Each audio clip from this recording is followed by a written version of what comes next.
Domingo, 24 de julho de 1977. O Rio de Janeiro amanhecia sob o sol de inverno, com aquele céu azul, límpido que costuma emoldurar os cartaz-post da cidade. A Avenida Niemeyer, uma via sinuosa que conecta o Leblon a São Conrado, serpenteando entre a rocha e o mar, era o cenário perfeito para quem buscava a beleza natural. No entanto, naquela manhã, a beleza foi brutalmente interrompida por uma descoberta macabra que mudaria para sempre a história social e criminal do Brasil. Nas pedras íngremes que descem em direção ao mar, um objeto destoava da paisagem natural. Uma mala.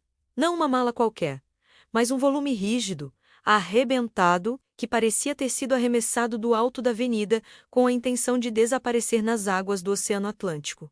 Mas o mar não aceitou o segredo. A maré ou a vegetação seguraram o objeto, expondo seu conteúdo ao olhar de curiosos e logo depois das autoridades. Dentro daquela mala, ou melhor, projetado para fora dela devido à violência do impacto, estava o corpo de uma jovem mulher. Ali nas pedras da Niemeyer jazia Cláudia Lessing Rodrigues. O que parecia ser apenas mais um caso de desova em uma cidade violenta, logo se revelaria um escândalo envolvendo nomes poderosos, fortunas internacionais e o lado mais obscuro da elite carioca. Hoje, o canal Dissecando Crimes Reais abre os arquivos empoeirados de 1977 para entender como uma noite de festa terminou em uma das tragédias mais midiáticas do século XX. Para compreender a magnitude deste crime, precisamos transportar nossa mente para o Rio de Janeiro do final da década de 70. Era uma época de transição e contradições. O Brasil vivia sob o regime militar, mas a zona sul do Rio de Janeiro parecia habitar uma bolha de hedonismo, liberdade sexual e experimentação. Era a era da disco, das boates badaladas como o Hipopótamos e o Regine S, onde a alta sociedade se misturava com artistas, intelectuais e playboys internacionais. O termo jet set não era apenas uma expressão, era um estilo de vida. Nesse cenário de luzes estroboscópicas e taças de champanhe, circulava Cláudia Lessing Rodrigues. Aos 21 anos, Cláudia era a personificação da jovem carioca daquela época. Bonita, vibrante, oriunda de uma família de classe média alta.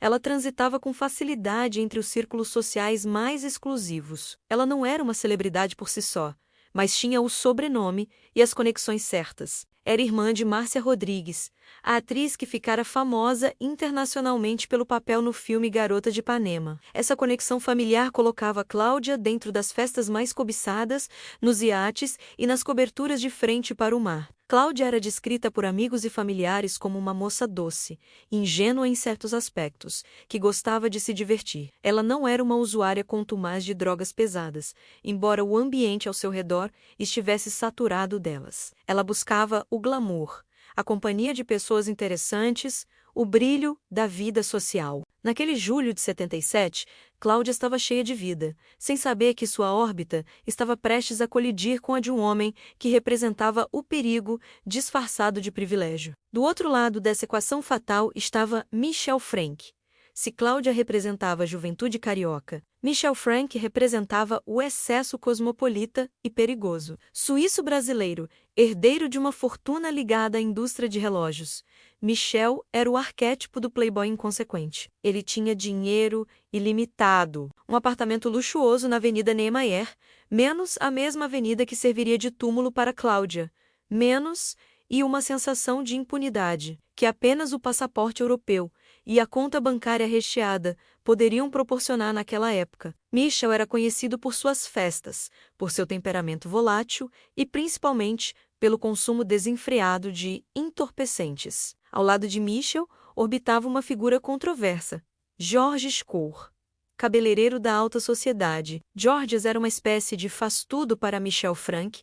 Ele era o amigo, o confidente e muitas vezes o facilitador das vontades do milionário. A relação entre os dois era simbiótica. Michel entrava com o dinheiro e o prestígio. Georges entrava com a logística e a companhia servil. Juntos, eles formavam uma dupla conhecida na noite carioca, frequentando os melhores lugares e sempre cercados de mulheres bonitas. A anatomia do crime começa a se desenhar. Na noite de 23 de julho, um sábado, Cláudia Lessing Rodrigues saiu de casa com a intenção de se divertir. O destino inicial não era a casa de Michel Frank. A noite carioca é fluida. As pessoas migram de bares para boates, de boates para apartamentos, em um fluxo contínuo de busca por prazer. Cláudia encontrou Michel Frank e Georges Cour. A dinâmica exata desse encontro foi reconstruída através de testemunhos fragmentados, mas sabe-se que houve um convite. Vamos lá para casa. Continuar a festa é a frase que ecoa em tantos casos trágicos. Para Cláudia, aceitar o convite de Michel Frank não parecia um risco mortal. Ele era um conhecido da sociedade, um homem rico, bem-nascido. A percepção de perigo foi ofuscada pelo brilho do status social. O grupo se dirigiu ao apartamento de Michel Frank, localizado em um edifício debruçado sobre o mar, na Avenida Niemeyer. O local era um símbolo de poder, uma cobertura duplex, decorada com o que havia de mais caro, isolada do mundo exterior. Ali dentro, a realidade se distorcia. O que acontecia nas festas privadas de Michel Frank ficava protegido pelas paredes grossas e pelo código de silêncio de seus frequentadores. Mas naquela noite, o ser quebrado da pior maneira possível. Ao entrarem no apartamento, a atmosfera mudou. O que era uma festa pública se tornou uma reunião íntima e perigosa. O consumo de álcool e drogas aumentou. Cláudia, talvez percebendo tarde demais que o clima não era de celebração, mas de predação, viu-se em uma armadilha de luxo. A anatomia da vida de Cláudia, até aquele momento, era a de uma garota protegida, amada pela família, que acreditava nas regras sociais de civilidade. Ela não tinha as ferramentas psicológicas para lidar com a psicopatia latente de um homem que não aceitava ouvir não. A investigação posterior revelaria que Cláudia não era uma participante ativa nas orgias de drogas que Michel costumava promover. Sua presença ali era em parte casualidade e em parte curiosidade. Ela estava no lugar errado, com as pessoas erradas, na hora errada. A vulnerabilidade de Cláudia aumentou à medida que a madrugada avançava. Isolada de seus amigos, sem meio de transporte próprio naquele momento, ela estava à mercê dos donos da casa. É importante destacar o perfil psicológico de Michel Frank. Relatos da época o descrevem como um homem que oscilava entre a generosidade extravagante e a agressividade súbita. O uso crônico de cocaína potencializava seu narcisismo e diminuía sua empatia. Para ele, as pessoas ao redor eram objetos de satisfação. Cláudia, com sua beleza e juventude, era um troféu a ser conquistado naquela noite. A recusa dela, ou talvez uma reação adversa ao ambiente, foi o gatilho para o desastre. Enquanto a cidade do Rio de Janeiro dormia, alheia ao horror, dentro daquele apartamento na Niemeyer, a tensão escalava. Não houve gritos ouvidos pelos vizinhos. O isolamento acústico e o barulho do mar encobriam tudo. A vida de Cláudia Lessing Rodrigues, construída com tanto carinho por seus pais, cheia de sonhos de viagens e amores, estava sendo desmantelada, minuto a minuto. A transição de convidada para vítima foi sutil e aterrorizante. O contexto social de 1977 é um personagem crucial nesta narrativa. A polícia da época, embora repressiva politicamente, muitas vezes era leniente com os crimes da elite. Havia uma crença tácita de que roupa suja se lava em casa, especialmente se a casa fosse uma cobertura na Zona Sul. Esse sentimento de proteção institucional pode ter encorajado Michel e Georges a acreditarem que, não importasse o que acontecesse naquela noite, eles poderiam resolver na manhã seguinte. Seja com dinheiro, seja com influência, seja com uma passagem de avião, só de ida para a Europa. Mas o destino de Cláudia já estava selado antes do amanhecer. A garota que saiu de casa sorrindo, vestida com a moda da época, jamais retornaria. Sua família, que começaria a procurá-la no dia seguinte, enfrentaria uma muralha de silêncio e desinformação. O desaparecimento de uma jovem de boa família causou um frisson imediato, mas ninguém poderia prever a brutalidade do desfecho. A imagem da mala nas pedras é o símbolo definitivo do desprezo. Não bastava tirar a vida. Era preciso descartar o corpo como se fosse lixo, um estorvo que atrapalhava a continuidade da vida de prazeres de Michel Frank. A escolha da própria Avenida Niemeyer para o descarte revela uma mistura de pânico, arrogância e estupidez. Eles jogaram o corpo praticamente no quintal de casa, acreditando que o mar levaria tudo. A anatomia da vida de Cláudia Lessing Rodrigues termina onde começa o mistério forense. Quem era ela? Uma jovem cheia de esperança. Quem eram eles? Predadores sociais disfarçados de anfitriões. O encontro dessas duas realidades resultou em uma explosão de violência que rasgou a máscara de civilidade do Rio de Janeiro.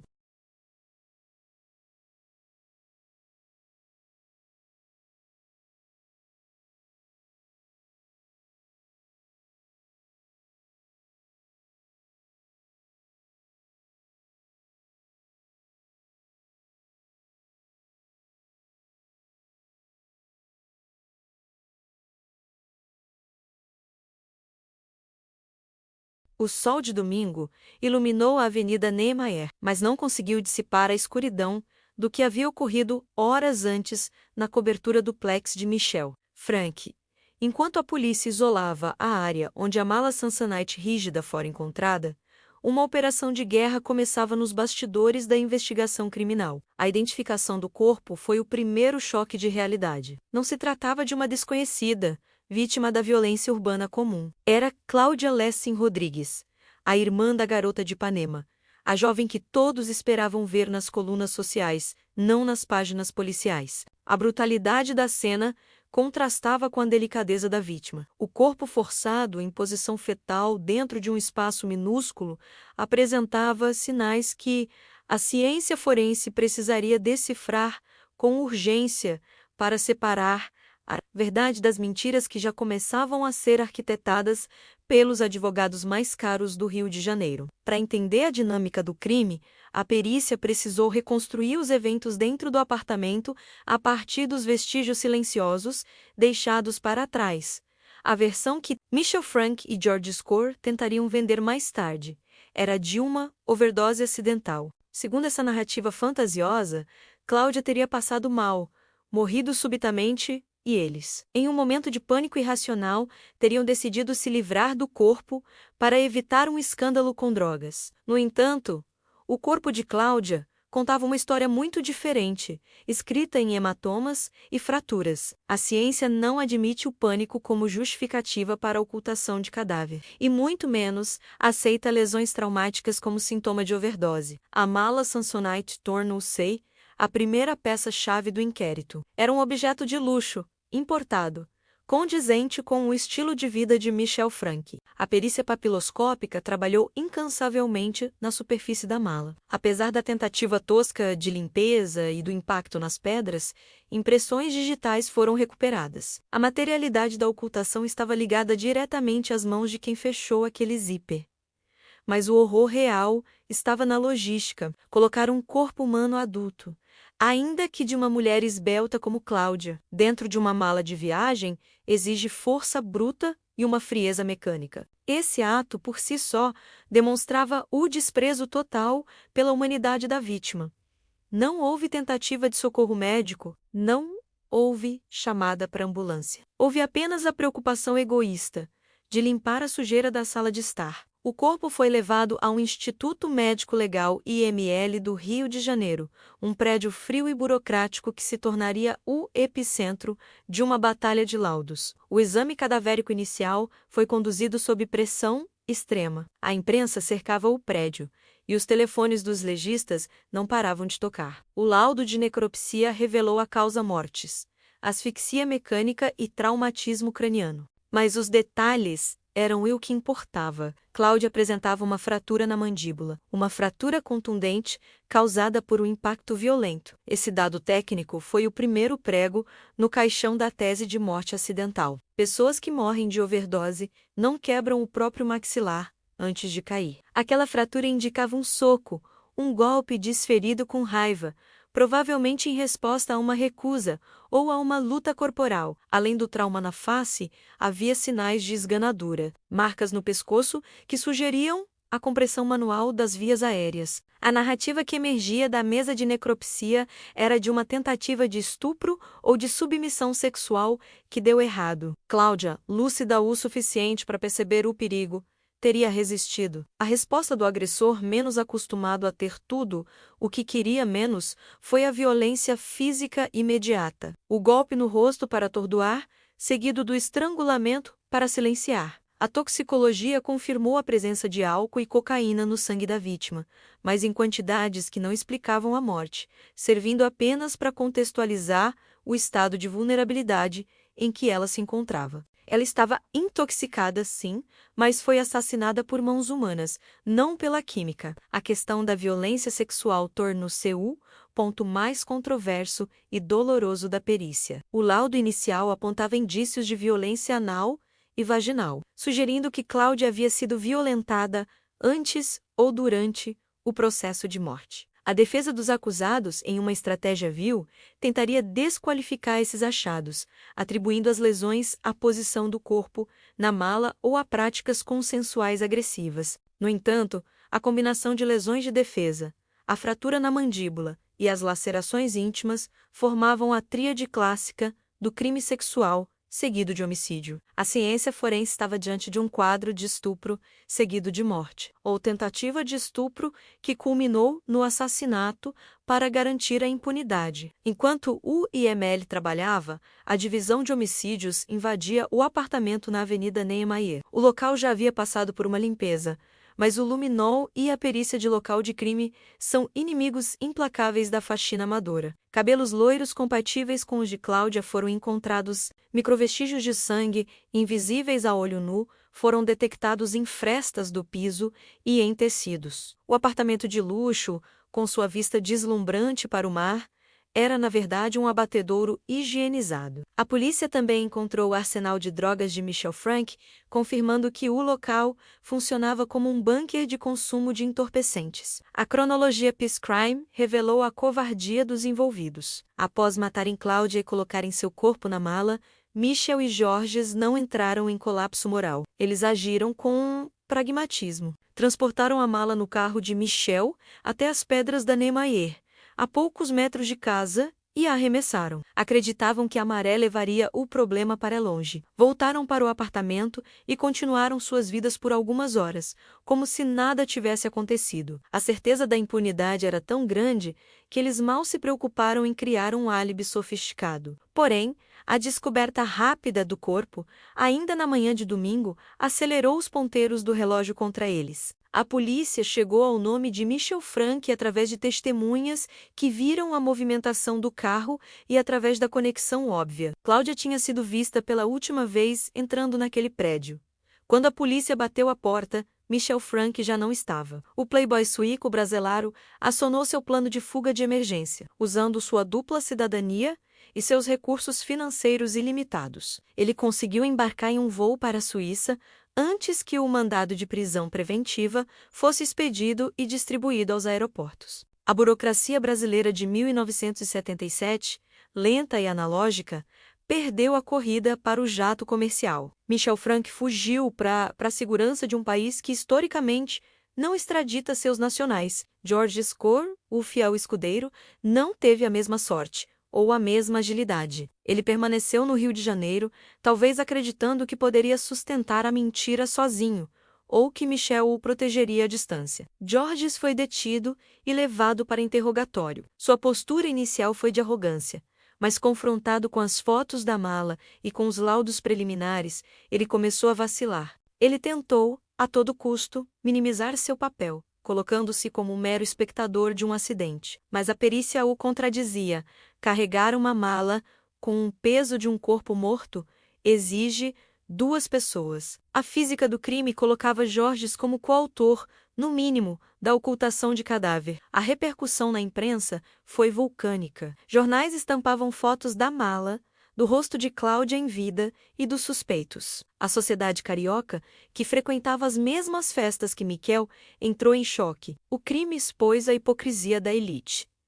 Todos sabiam das drogas, das orgias e da violência velada, mas ninguém falava. Agora, com o corpo nas pedras, O silêncio não era mais uma opção. O pai de Cláudia, um homem destruído, clamava por justiça, enquanto os advogados de defesa começavam a montar a tese que mancharia a memória da vítima.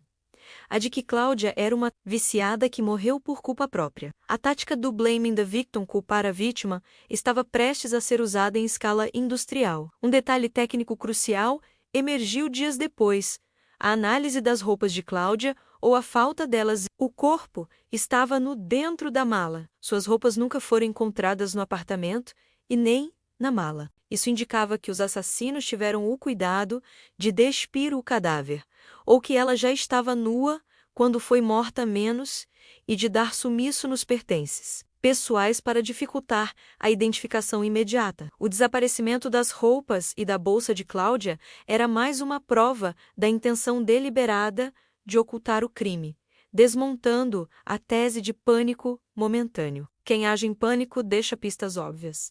Quem age com dolo elimina evidências. A perícia também focou nas mãos de Cláudia. Unhas quebradas, pele sob as unhas. Material genético foi recolhido, embora a tecnologia de DNA da época fosse inexistente comparada à de hoje. Na época, a tipagem sanguínea e a análise de secreções eram o máximo que se podia fazer. Mesmo assim, os peritos encontraram sangue do tipo compatível com o de Michel Frank em objetos da casa que haviam sido limpos. A ciência de 1977, mesmo limitada, conseguiu gritar o que as testemunhas calavam.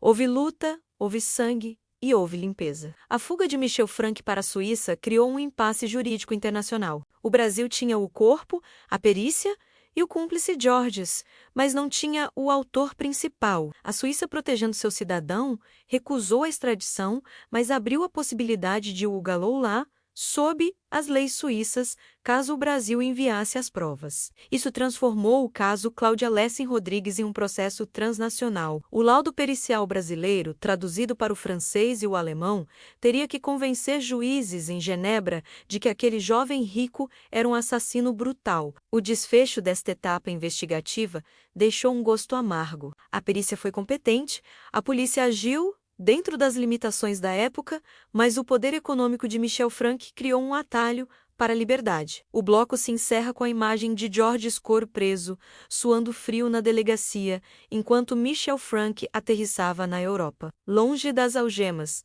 mas marcado para sempre, como o homem da mala. A cena do crime estava dissecada, as provas estavam na mesa, mas a batalha judicial que se aproximava seria uma guerra de narrativas, onde a honra de Cláudia seria atacada tão violentamente quanto seu corpo físico. O caso Cláudia Lessing Rodrigues não terminou com a fuga de Michel Frank. Pelo contrário, ele se transformou em um dos processos jurídicos mais complexos e fascinantes da história diplomática entre Brasil e Suíça, com o autor principal do crime protegido por sua cidadania helvética em Genebra e o cúmplice, Georges Cor, encarcerado no Rio de Janeiro. O sistema judiciário brasileiro viu-se diante de um desafio sem precedentes. Como punir um crime cometido no solo nacional quando o principal executor está fora do alcance de suas algemas? A resposta veio em forma de uma cooperação internacional tensa, onde o papel da família de Cláudia, especialmente de seus pais e da irmã, Márcia Rodrigues, foi fundamental para que o caso não fosse enterrado sob o peso da influência financeira da família Frank. Este é o ato 3. O confronto de gigantes. No Brasil, o foco inicial foi o julgamento de Georges Cor, o cabeleireiro, que passara de figura festejada no jet set a prisioneiro do sistema fluminense, enfrentava uma acusação pesada, coautoria em homicídio qualificado e ocultação de cadáver. A estratégia da defesa de Georges, conduzida por advogados habilidosos, foi a de isolá-lo da responsabilidade pela morte. Eles tentaram pintar Georges como um homem aterrorizado por Michel Frank, um espectador passivo que, sob ameaça e pânico, apenas ajudara a limpar a cena. No tribunal do júri brasileiro, a batalha não foi apenas jurídica, mas moral. A defesa tentou, de forma sistemática, diminuir a importância da vida de Cláudia, sugerindo que o ambiente de drogas em que ela se encontrava tornava o desfecho previsível. Era o início da tese da culpabilidade da vítima, uma ferramenta retórica perversa que tentava convencer os jurados de que Cláudia era responsável por sua própria tragédia. Enquanto isso, Em Genebra, o processo contra Michel Frank tomava um rumo diferente. A justiça suíça, conhecida por seu rigor técnico e sua aversão a espetáculos midiáticos, iniciou um julgamento baseado quase inteiramente no volumoso inquérito enviado pelo Brasil. Milhares de páginas traduzidas, fotos da mala Samsonite e os laudos de necropsia do IML do Rio foram escrutinados por juízes suíços. Michel Frank, vivendo em liberdade vigiada na Europa, mantinha a mesma versão, a de que Cláudia morrera de overdose e que ele apenas entrou em choque. Mas a justiça da Suíça, embora protetora de seus nacionais contra a extradição, não foi leniente com a evidência de violência física. O confronto de teses foi brutal. De um lado, o Ministério Público Suíço apontava para o sadismo e o controle, do outro, Michel usava sua fortuna para contratar peritos que tentavam invalidar a perícia brasileira, alegando que as fraturas no corpo de Cláudia poderiam ter ocorrido durante o impacto da mala nas pedras da Niemeyer. Essa controvérsia técnica foi o ponto de maior tensão. A perícia brasileira sustentava que a mandíbula de Cláudia fora quebrada antes da morte, enquanto a defesa de Michel alegava que o dano fora post-mortem, causado pela queda de 10 metros de altura da avenida para a rocha. A ciência forense brasileira, muitas vezes subestimada internacionalmente, precisou provar sua competência. Os peritos cariocas demonstraram que a ausência de hemorragia interna maciça nos pulmões e a natureza da asfixia indicavam um ato deliberado de estrangulamento. O silêncio no tribunal suíço quando os detalhes da asfixia foram lidos foi o primeiro sinal de que a fortuna de Michel não seria suficiente para apagar o sangue nas pedras da Niemeyer. No Brasil, o julgamento de Georges Score tornou-se um circo mediático.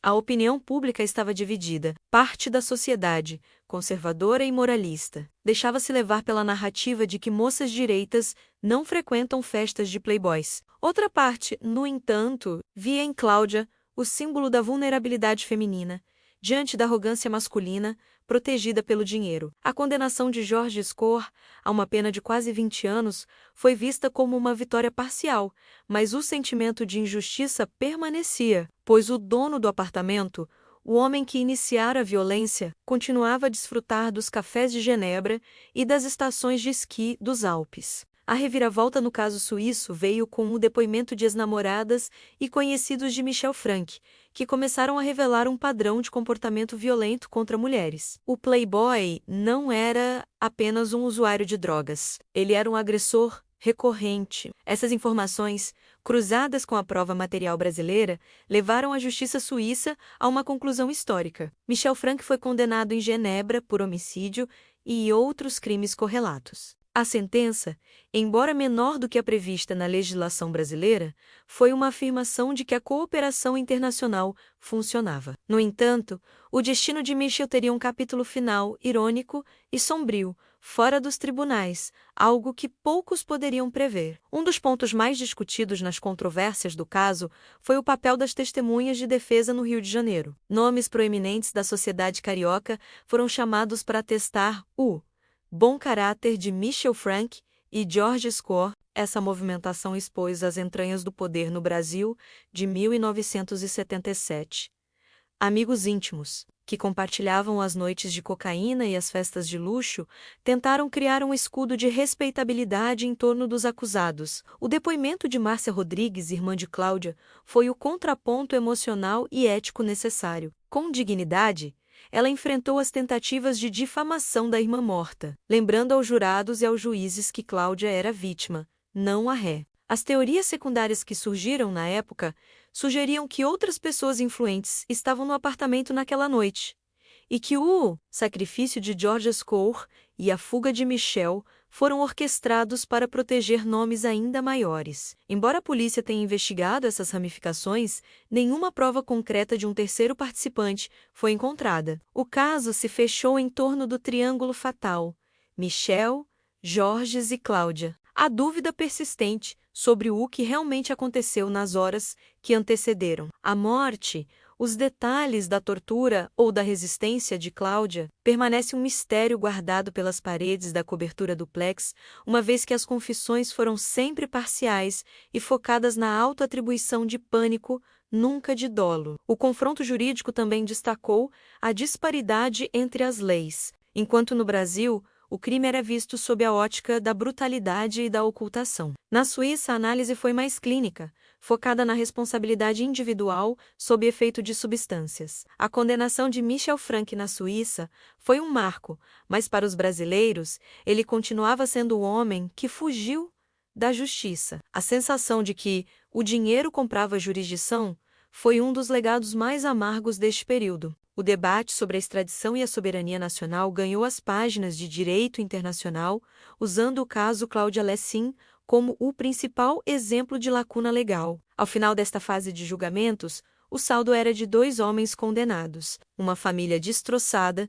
e uma sociedade que começava a questionar o preço do glamour. Georges Score cumpriria sua pena no Brasil, tornando-se uma figura esquecida pelo círculo que antes o bajulava. Michel Frank, por sua vez, tentaria reconstruir sua vida na Europa, mas a mancha da mala o perseguiria, onde quer que fosse. O confronto nos tribunais provou que a ciência forense brasileira podia falar alto o suficiente para ser ouvida no outro lado do mundo, mas também revelou que a justiça é um caminho sinuoso, quando se cruza com fronteiras geográficas e contas bancárias astronômicas. O silêncio das sentenças judiciais não trouxe a paz imediata para a família Lessing Rodrigues, nem encerrou de forma definitiva a história que começou naquela mala nas pedras da Avenida Niemeyer. O legado do caso Cláudia Lessing é um mosaico de dor, mudança social e uma justiça que, se não veio plenamente das mãos dos homens, parece ter encontrado caminhos tortuosos para se manifestar. Após as condenações na Suíça e no Brasil, os envolvidos seguiram caminhos diametralmente opostos, mas todos marcados indelevelmente pelo sangue de uma jovem de 21 anos que apenas queria viver o brilho do Rio de Janeiro. Este é o ato final, o legado e o acerto de contas. Michel Frank, o herdeiro que acreditou que seu passaporte e sua fortuna seriam um escudo eterno, viveu seus anos PS com Donaca, na Europa de forma errática. Embora tenha cumprido parte da pena na Suíça, sob condições que muitos brasileiros considerariam luxuosas, a mancha da mala destruiu seu prestígio social. O playboy que antes era o centro das festas tornou-se um pária internacional. Mas o destino reservava a Michel um desfecho que parece saído de um roteiro de tragédia no ar. Anos depois do crime, em 1989, Michel Frank foi encontrado morto em um hotel em Zurique. Ironicamente, o homem que descartou Cláudia como lixo foi encontrado sem vida em um cenário de decadência, vítima de um tiroteio cujas circunstâncias nunca foram totalmente esclarecidas, embora ligadas ao submundo que ele sempre frequentou. Sua morte violenta em solo estrangeiro foi, para muitos, a sentença final que a justiça brasileira não conseguiu executar. Georges Score, por outro lado, enfrentou a dureza do sistema prisional brasileiro. O cabeleireiro das estrelas viu seu império de contatos desmoronar enquanto cumpria a pena no Rio de Janeiro. Ele progrediu para o regime aberto anos depois, tentando retomar uma vida de anonimato, longe dos holofotes que tanto amava. Sua figura hoje é um fantasma do passado, um lembrete de que, na engrenagem do crime, o elo mais fraco é sempre o primeiro a ser esmagado pelo peso da lei. O contraste entre a fuga de Michel e a prisão de Georges tornou-se um estudo de caso sobre como o sistema penal brasileiro de meados do século XX tratava de forma distinta aqueles que tinham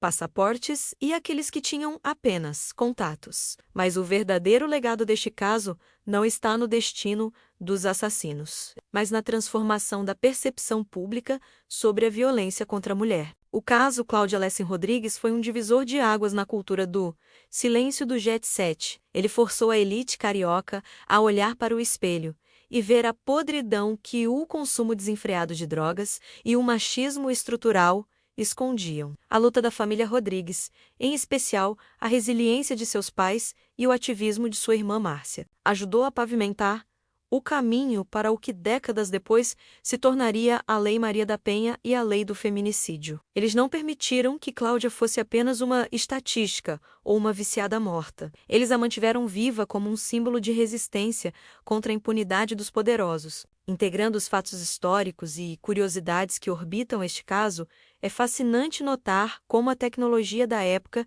influenciou os rumos da história. A mala Sansenei, por exemplo, tornou-se um ícone macabro. Na época, a empresa fabricante chegou a se preocupar com a imagem da marca, já que a resistência do produto foi o que impediu que o corpo de Cláudia desaparecesse no mar, permitindo que a mala ficasse presa nas rochas. Um fato extra pouco conhecido é que durante as investigações descobriu-se que Michel Frank possuía uma coleção de armas e uma obsessão por segurança que beirava a paranoia, algo comum entre grandes traficantes, mas inusitado para um herdeiro de relógios suíços. Outra curiosidade histórica é o impacto cultural do crime. O caso inspirou diversos livros e documentários e até hoje é citado em aulas de direito penal como o exemplo clássico de crime da mala. A Avenida Niemeyer, local da desova, carrega até hoje uma aura sombria para aqueles que conhecem a história. O ponto exato, onde a mala foi encontrada, tornou-se,